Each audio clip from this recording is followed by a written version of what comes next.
안녕하세요. 목수입니다. 자, 오늘은 뭐 사상 지금까지 그 비행한 이래로 세계 일주 비행을 시작한 이래로 최단거리를 비행하도록 하겠습니다. 저희 비행기는 지금 현재 그 밀워키, 위스콘신 주죠. 위스콘신 주의 미시간호 호수변에 있는 밀워키라는 도시에 있습니다. 그 방문하는 도시들이 사이즈들이 다 비슷비슷합니다. 비슷비슷해서 뭐 주에서는 제일 큰 도시인데 뭐 인구가 뭐 30에서 한 50만 정도, 광역 인구로 따지면 뭐한 60만 이런 식인 것 같습니다. 오늘은 역시 그 미시간 호변에 있지만은 뭐 세계적으로 알려진 도시죠. 시카고. 자동차의 도시이자 동시에 마피아 갱의 본고장이죠. 시카고로 비행을 하도록 하겠습니다. 자, 그러면 비행을 하면서 말씀을 나누도록 하겠습니다. 오늘 비행 거리는 지극히 짧습니다. 100한 30해리 정도밖에 안 됩니다. 자, 그럼 이륙을 하도록 하겠습니다. 먼저 주기 브레이크를 풀고 스로틀을 올립니다. 스로틀을 올리면 비행기가 서서히 이제 움직이면서 가속을 시작하겠죠. 로드 세팅을 제대로 하고 나니까 아주 좋습니다. 비행기가 똑바로 가고 있죠. 아주 미미하게 이제 왼쪽으로 가는 거는 정상입니다. 비정상이 아닙니다. 그러니까 60 노트를 넘었으면은 기수를 아주 천천히 올리면 됩니다. 그리고 이륙을 하면은 이제 플랩을 완전히 올려줍니다. 올려주고 오늘 거리가 워낙 짧기 때문에 밀워키 다운타운을 한번 이렇게 한 바퀴 휙 돌고 가도록 하겠습니다. 다운타운은 이쪽입니다. 이쪽인 것 같습니다. 아마 이리로 가면은 고층 빌딩이 있지 않을까 기대가 됩니다. 다운타운은 보통 이제 고층 빌딩이 있는 곳이 다운타운이죠. 자,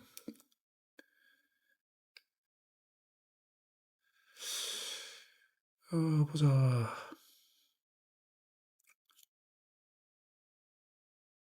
다운타운이 너무 멀면은 가지 않도록 하겠습니다. 너무 멀면은.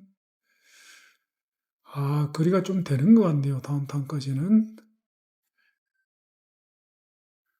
거리가 조금, 여기면은 아마 여기일 것 같거든요.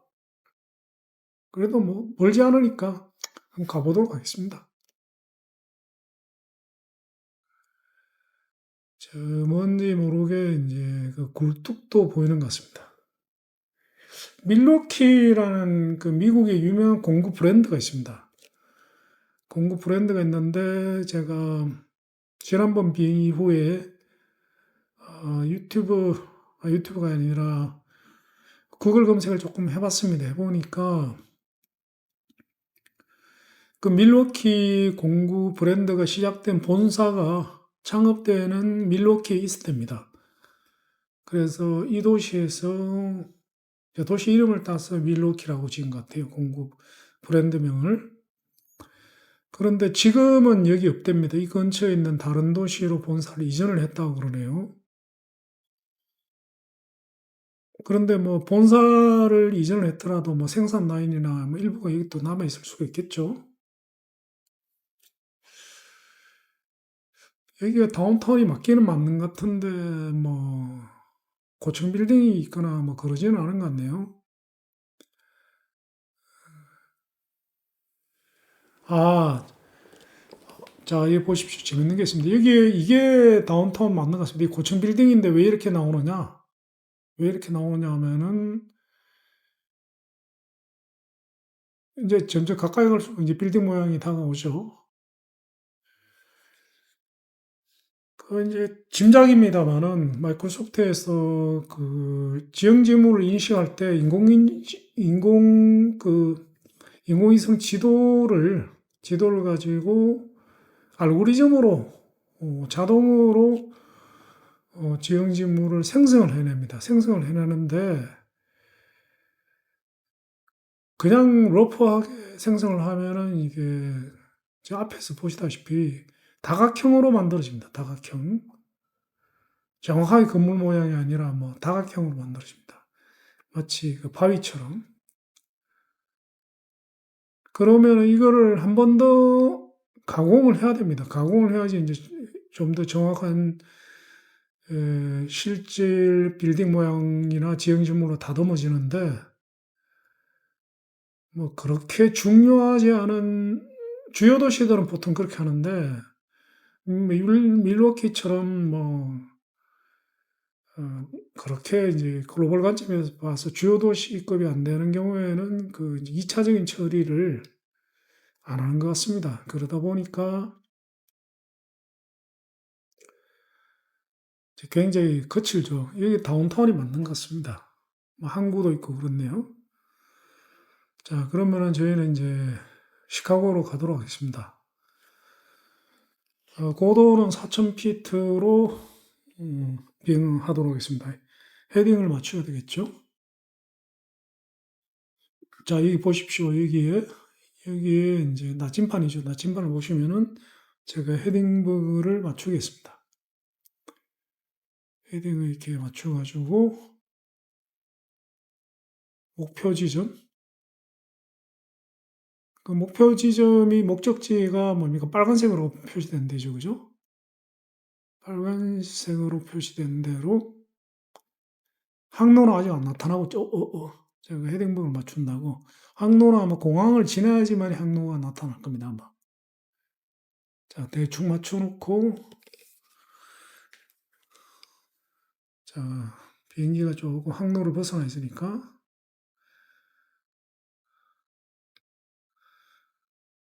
고도를 서서히 올리면서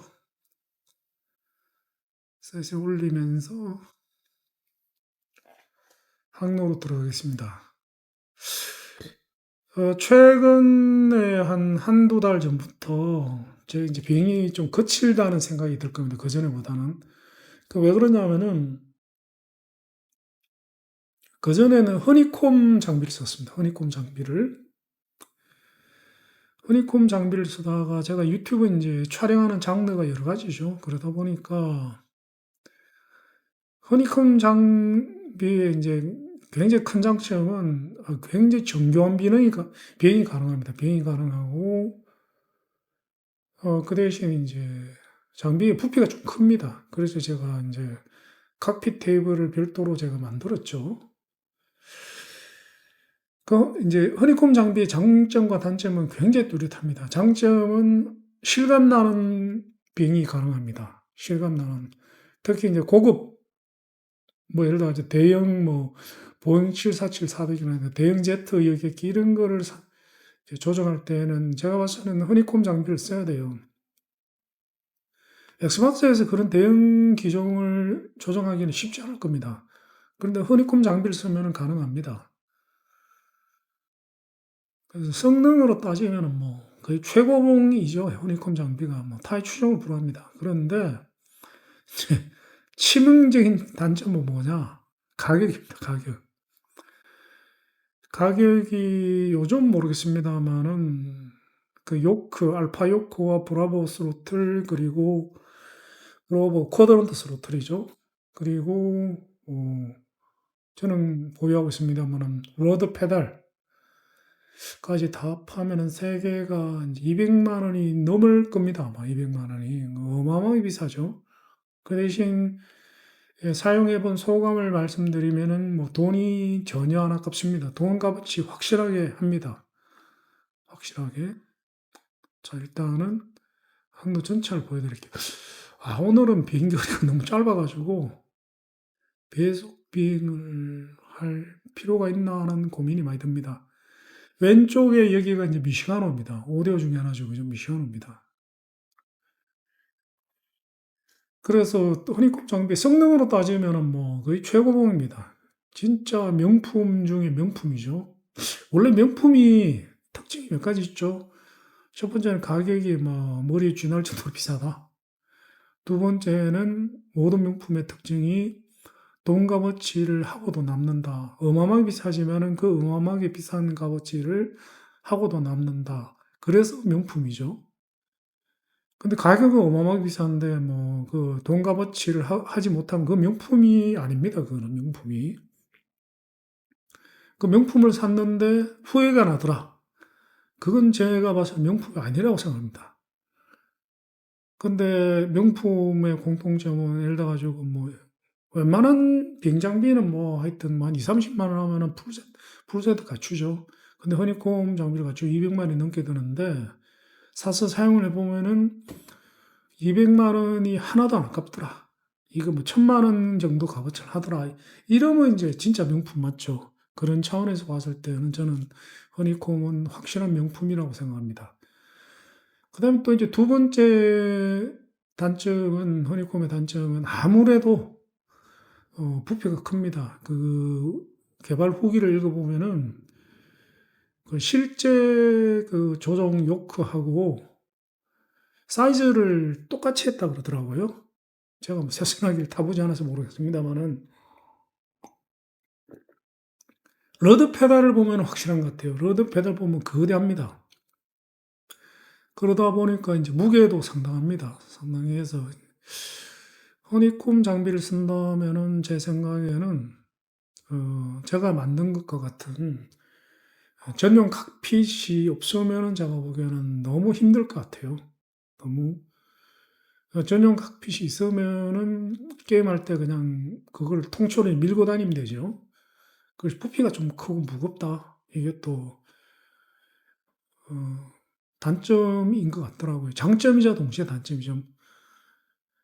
근데 부피가 크고 무겁기 때문에 사실 실제 모양하고 실제 비행기의 그 장비 모양하고 거의 사이즈나 무게가 똑같기 때문에 대단히 정교한 비행이 가능하죠. 그래서 비행하는 영상을 보면 훨씬 정교합니다. 근데 지금 제가 조정하는 거는 뭐 사용하고 있는 거는 허니콤 장비가 아니라 그, 그 뭡니까 그 터틀비치의 벨로시티 원 플라이트 스틱을 사용하고 있습니다. 플라이트 스틱을. 그러다 보니까 이제 비행이 훨씬 거칩니다.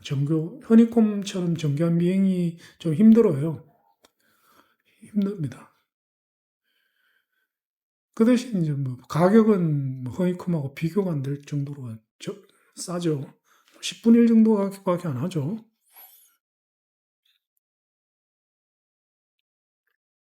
뭐 제일 좋은 거는 저처럼 두 가지 장비 다 있으면 아무래도 좋겠죠. 왜냐하면은 비행의 제맛을 좀 즐겨보고 싶은 날은 허니콤 장비 가지고 하면 되고, 그게 아니라 뭐 그냥 비행은 하고 싶은데 간편하게 하고 싶다 이러면 이제 그, 그 플라이트 스틱을 사용을 하면 되겠죠. 자, 이제 그 오토파일럿을 걸겠습니다. 자, 오토파일럿을 걸었습니다. 오토파일럿을 걸면은 지금부터는 이제 요크 플라이트 스틱에는 손을 떼도 되죠. 손을 떼고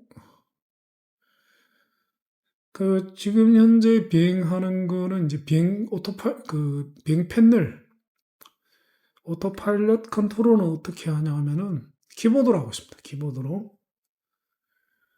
뭐 어떤 때는 쿼드런트를 연결해서 할 때도 있습니다. 왜냐하면 허니콤 쿼드런트에 완벽한 플라이트 패널이 있죠. 근데 좀 힘듭니다. 힘들지만은 키보드로도 불가능한 건 아닙니다.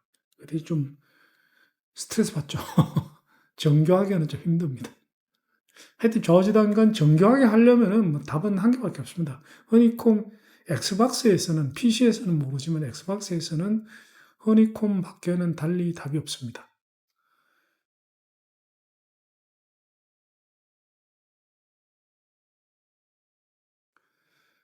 오늘도 5대5 변이기 때문에 산이 없습니다. 산이 없기 때문에 고도는 늘 그래왔듯이 4,000피트로 비행을 하도록 하겠습니다. 아마 한동안은 산이 없을 것 같습니다. 한동안은. 나중에 버지니아, 그 웨스트 버지니아 쪽으로 가면 에팔레치아 산맥이 나타나죠. 그러면은 이제 산이 나타나죠. 그런데 그쪽에 산은 그다지 높지 않습니다. 저도 옛날에 한 번은 아니고 3번 정도 가봤는데, 미국에서 한국의 산과 들의 모습과 가장 흡사한 곳이 그 웨스트 버지니아입니다. 웨스트 버지니아. 그 존 덴버의 노래에 나오는 웨스트 버지니아는 산이 꽤 있는데 높은 산이 아니에요. 한국하고 비슷합니다. 저도 그 생각을 했습니다. 웨스트 버지니아에 옛날에 한 3번 정도 가봤는데, 여기는 진짜 조금 한국하고 살짝 비슷하구나. 산이 계속 있는데 산이 그렇게 높은 산이 아니에요. 높은 산이 아니고, 그래서 한국인들이 아마 이질감이, 미국은 보면 산이 너무 높거나 산이 아예 없이 지금 여기처럼 지평선이거나 둘 중 하나인데, 웨스트 버지니아는 한국하고 비슷합니다. 웨스트 버지니아에 유명한 게 있죠. 와이너리가 많습니다. 거기 와이너리가. 그래서 혹시 웨스트 버지니아로 가면은 미리 그 와이너리 번호를 좀 검색해 놨다가 미리 이제 사전에 오픈하는 날인지 예약을 하고 구경을 해보시고 시험도 해보시면 좋을 것 같습니다. 미국이 그 와인이 대단히 유명합니다. 굉장히 유명해요. 와인들은 보통 이제 유럽만 알고 있는데, 미국 와인도 굉장히 유명합니다. 남미도 와인이 꽤 유명하죠. 칠레산 와인 괜찮습니다. 저 좋아하죠. 그죠? 디아블로 시리즈. 제가 알기로 칠레산인 걸로 알고 있어요. 그 웨스트 버지니아 제가 3번쯤 가면서 이제 와이너리를 가보고 싶었는데, 제가 뭘 좀 계획적으로 하는 성격이 아니라 가지고 적극적으로 갔는데, 운이 나빠가지고 한 번은 생각도 못했고, 두 번 다 와이너리가 노는 날 갔어요. 그 와이너리들이 같은 날로 오더라고요. 그 한 개의 와이너리에 전화해 봤는데, 이제 오늘 휴일이라 그러면 다른데 뭐 전화해봤자 소용이 없습니다. 다 놀더라고요. 그래서 못 가봤습니다. 못 가봤는데, 다음번에 이제 웨스트 버지니아를 가면은 와이너리를 꼭 가보고 싶어요. 자, 그러면은 아무래도 이제 배속 비행을 좀 하는 게 좋을 것 같습니다. 저는 여기서 잠시 물러났다가, 시카고에 거의 도착하면은, 다시 찾아뵙도록 하겠습니다. 그리고, 시카고는 오늘 비행거리 워낙 짧기 때문에 시카고는 이제 착륙하기 전에 좀 시카고 상공을 선화 비행을 하고 착륙을 하도록 하겠습니다. 그렇게 하면 이제 다음번에 다음번은 이제 디트로이트입니다. 디트로이트를 갈 때 그 선화 비행을 안 하고 와도 되죠. 시간이 절약됩니다. 자, 그러면은 즐거운 비행 되시고 저는 조금 이따가 뵙겠습니다.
시카고로 왔죠. 왔고, 아까 방금 그 항로를 이제 바꿔가지고 다운타운, 다운타운을 아까 방금 비행을 했죠. 여기죠.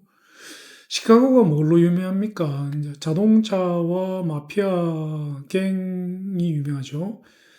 한때 미국이 원래 자동차 산업으로 성장한 국가입니다.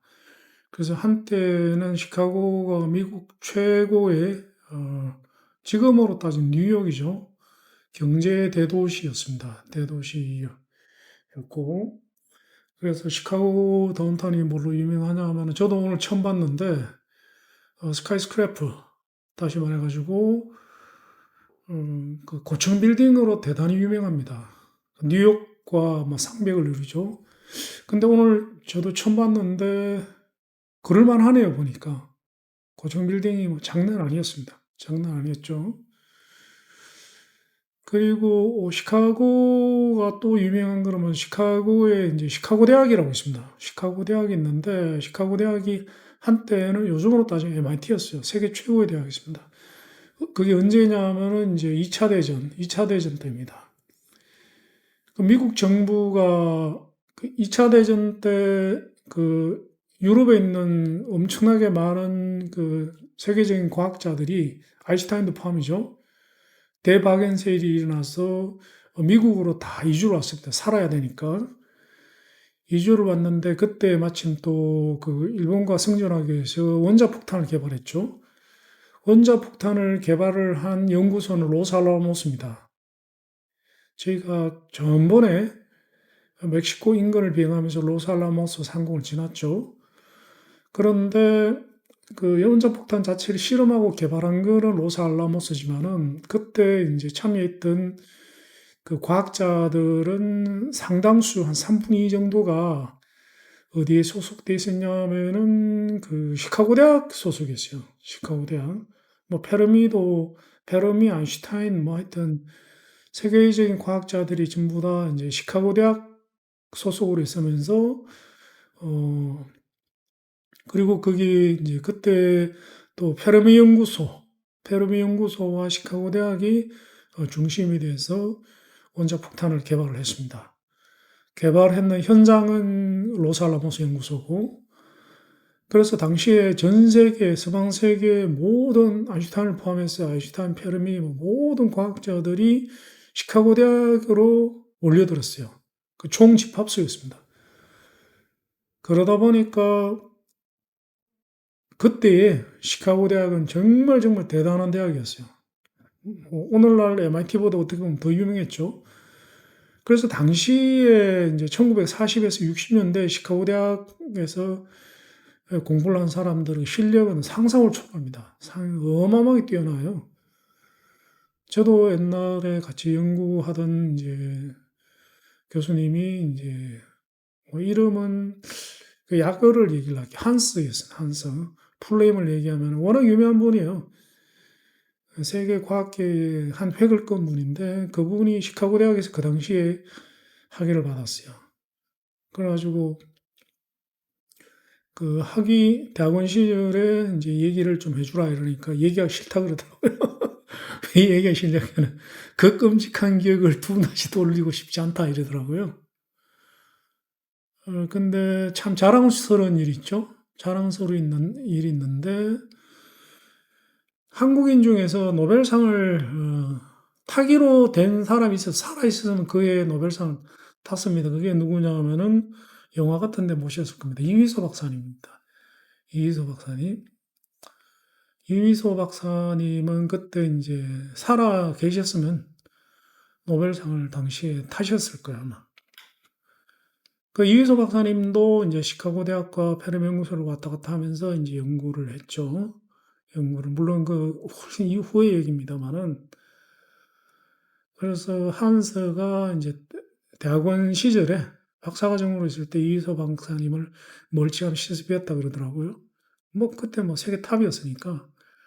근데 한스 말로는 대단했다 그러더라고요. 정말 대단했답니다. 뭐 실제로 뭐 현대 물리학계 뭡니까? 지금 현대물리학은 전부 다 이휘소 박사님이 그 만드신 툴을 이용해 가지고 현대물리학이 완성이 되고 있죠. 바로 이제 순수 수학인 게이지 세어리를 물리학에 적용한 분이 이휘소 박사님이죠. 그래서 이휘소 박사님을 배제하면은 현대물리학 자체가 말이 안 되는 거예요. 굉장히 영광스럽죠. 그래서 어, 하여튼 뭐 시카고 대학이 지금도 유명하죠. 지금도 유명한데 당시의 유명세만큼은 아니겠죠. 자, 시카고 오헤어 공항에 이제 도착을 했습니다. 오헤어 공항에 자, 볼까요?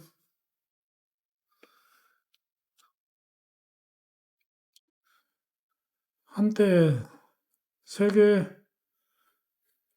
최고의 요즘 또 한 가지 문제를 해결하면 또 하나 등장을 또 마우스 커서가 이번엔 또 사라지네요. 참나 이해가 안 가네. 자, 자가용 제트기도 하나 착륙하네요. 와, 시카고 대학이란다. 공항이 크긴 크다, 그죠? 엄청나게 큽니다. 어,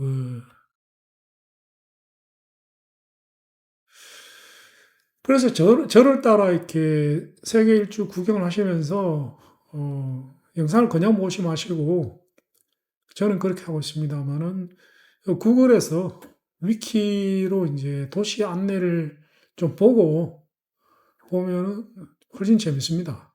훨씬. 뭐 제가 일일이 안내를 하고는 싶은데 그러면 영상이 너무 길어지기 때문에 그러지 못하고 있습니다. 오면서 이제 시카고 다운타운을 스냅빙을 하고 왔거든요. 하고 왔으니까 못 보신 분이 계시면은 그 배속으로 안 했으니까 그 부분은 배속으로 안 된 부분을 한번 감상하시고 시카고의 다운타운에 이제 그 고층 빌딩 감상하시고 오시기를 권해드립니다.